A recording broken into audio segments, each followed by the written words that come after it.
Hello दोस्तों, राधे राधे। कैसे हैं आप? आशा करता हूं कि आप सभी लोग स्वस्थ होंगे, मस्त होंगे और अपने अपने कामों में व्यस्त होंगे। तो दोस्तों, लेकर आया हूं फिर से नई जानकारी। चलते हैं जानकारी की तरफ। दानवीर कर्ण का अंतिम दान क्या था? कवच और कुंडल। भगवान कृष्ण यह भली भांति जानते थे, जब तक कर्ण के पास उसका कवच और कुंडल है तब तक उसे कोई नहीं मार सकता। ऐसे में अर्जुन की सुरक्षा की कोई गारंटी नहीं। उधर देवराज इंद्र भी चिंतित थे, क्योंकि अर्जुन उनका पुत्र था। भगवान कृष्ण और देवराज इंद्र दोनों जानते थे कि जब तक कर्ण के पास पैदाइशी कवच और कुंडल है, वह युद्ध में अजेय रहेगा। दोनों ने मिलकर योजना बनाई और इंद्र एक विप्र के भेष में कर्ण के पास पहुंच गए और उनसे दान मांगने लगे। कर्ण ने कहा, मांगो। विप्र बने इंद्र ने कहा, नहीं, पहले आपको वचन देना होगा कि मैं जो मांगूंगा आप दे देंगे। कर्ण ने तेज में आकर जल हाथ में लेकर कहा, हम प्रण करते हैं विप्र, अब तुरंत मांगिए। तब इंद्र ने कहा, राजन, आपके शरीर के कवच और कुंडल हमें दान रूप चाहिए। दानवीर कर्ण ने बिना एक क्षण भी गंवाए अपने कवच और कुंडल अपने शरीर से खंजर की सहायता से अलग किए और विप्र को सौंप दिए। दानवीर कर्ण सच में महादानी थे। वो प्रतिदिन गरीबों की समस्या सुनकर जरूरतमंदों को मदद करते रहते थे। उनका अंतिम दान था जब कर्ण मरणासन्न स्थिति में थे। तब भगवान बोले कि कर्ण वो हमेशा से ही संसार उसकी वीरता और दानवीरता के लिए याद करेगा। वो महादानी हैं। ये बात अर्जुन को अच्छी नहीं लगी। बात महाभारत युद्ध की है। कर्ण और अर्जुन का युद्ध हुआ था और इस युद्ध में महारथी कर्ण वीरगति को प्राप्त हुए थे।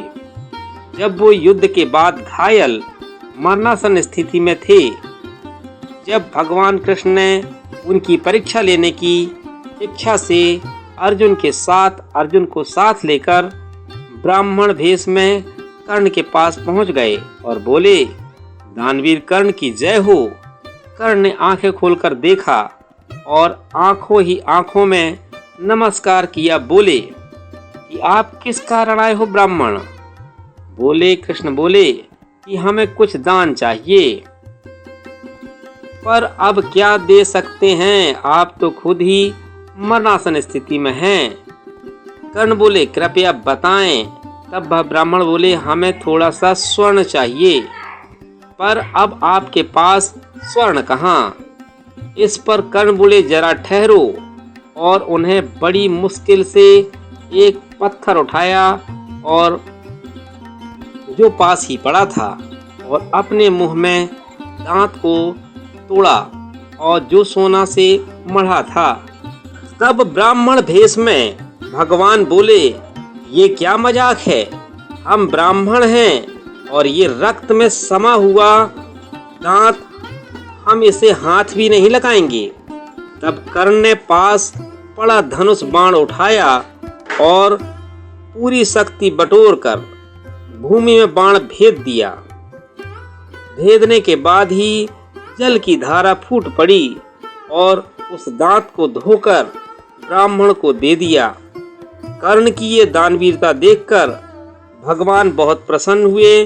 भगवान ने दर्शन देकर कर्ण से कहा, हे कर्ण, मैं तुमसे बहुत प्रसन्न हूँ। आप कोई भी वरदान मुझसे मांग सकते हैं।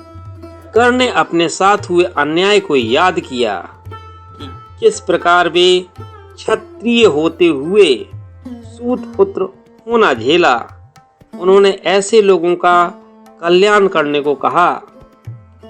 दूसरे वरदान में कर्ण ने कहा कि आपका अगला जन्म जहाँ हो वहीं मेरा भी जन्म हो।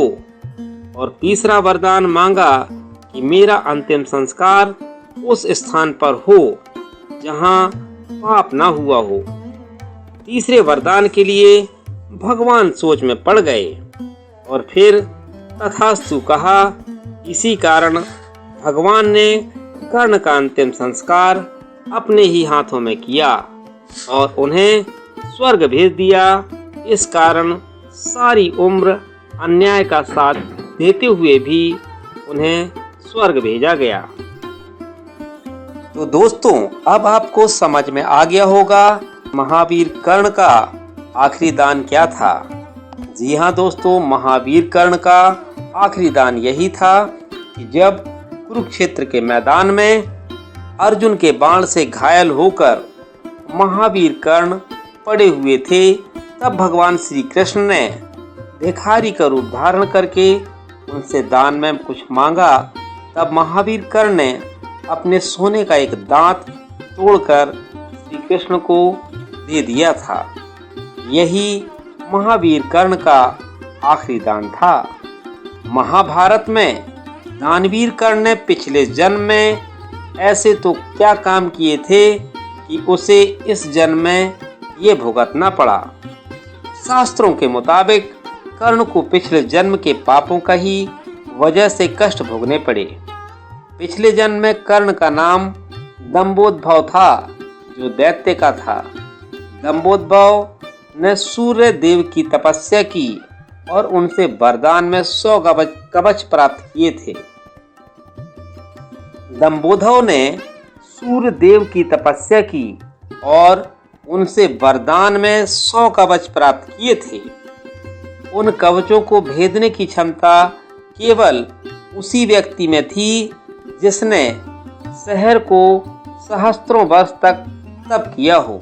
पिछले जन्म का पता नहीं, लेकिन इस जन्म में उसने भर भर के पाप किए और यहाँ का किया यही भरना पड़ता है। किसी स्त्री को सबके सामने नग्न करने को कहना, उसको वैश्या कहना, क्या इससे भी बड़ा पाप था कोई? द्रौपदी को लेकर इस तरह की सलाह देने वाला कर्ण था। विक्रम के विरोध करने पर उसको चुप रहने के लिए कहने वाला भी कर्ण था। लाक्षागृह में पांडव को मारने का षड्यंत्र में कर्ण बराबर का साझीदार था। भीम को जहर देने के समय भी वह दुर्योधन के साथ था। घोष यात्रा के समय भी यह कर्ण का विचार था तथा धृतराष्ट्र से दैत्यवन जाने की आज्ञा लेने भी कर्ण ही गया था। गायों की गिनती करने के बहाने अभिमन्यु पर पीछे से आघात कर्ण ने किया था।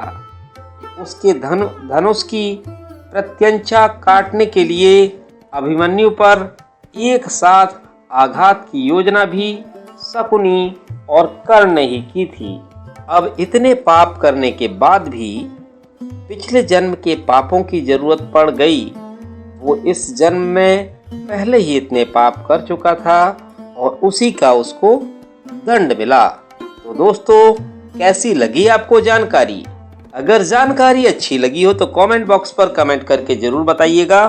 तो दोस्तों, मेरा समय समाप्त होता है, तो चलता हूँ, मिलता हूँ फिर अगले वीडियो पर। तब तक बने रहिएगा चैनल पर। तो दोस्तों, बहुत बहुत धन्यवाद, बहुत बहुत शुक्रिया पूरा वीडियो वॉच करने के लिए और पूरा वीडियो देखने के लिए। तो चलता हूँ दोस्तों, मिलता हूँ कल फिर नई जानकारी के साथ। तब तक सभी को राधे राधे, बाय बाय दोस्तों।